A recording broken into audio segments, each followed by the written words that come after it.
ఇక కేంద్ర రాష్ట్ర ప్రభుత్వాలు జనగణనతో పాటు కులగణనను కూడా చేపట్టాలని బీసీ సంక్షేమ సంఘం రాష్ట్ర అధ్యక్షులు కేసన శంకరరావు డిమాండ్ చేశారు. స్థానిక పౌరపేటలోని కొప్పల వేలమ్మ కళ్యాణ మండపంలో ఏలూరు జిల్లా అధ్యక్షులుగా అర్నేపల్లి తిరుపతిరావు ఎన్నిక కార్యక్రమాన్ని ఘనంగా నిర్వహించారు. ఈ కార్యక్రమానికి ముఖ్య అతిథిగా శంకరరావు పాల్గొని మాట్లాడారు. అలాగే బీసీ జనాభా తమాషా ప్రకారం బీసీలకు 33% రిజర్వేషన్ అమలు చేయాలని కోరారు. బీసీ సంక్షేమం సంఘం జిల్లా అభివృద్ధికి కృషి చేస్తానని నూతనంగా ఎన్నికైన జిల్లా అధ్యక్షుడిగా తిరుపతిరావు హామీ ఇచ్చారు. గ్రామాలు కూడా బీసీ వాదాన్ని బలపరచాలని ఒక మంచి ఆలోచనతో ఆ యువకుడికి ఈ రోజున ఇవ్వటం జరిగింది.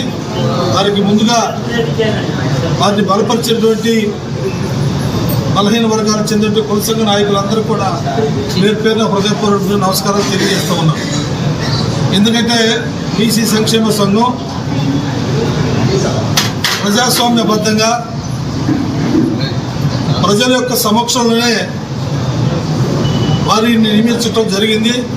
అదే ఆనవాయితీని కొనసాగిస్తూ ఈరోజు కూడా వారిని కూడా ఆ విధంగా నియమించడం జరిగిందని తెలియజేస్తూ ఉన్నారు.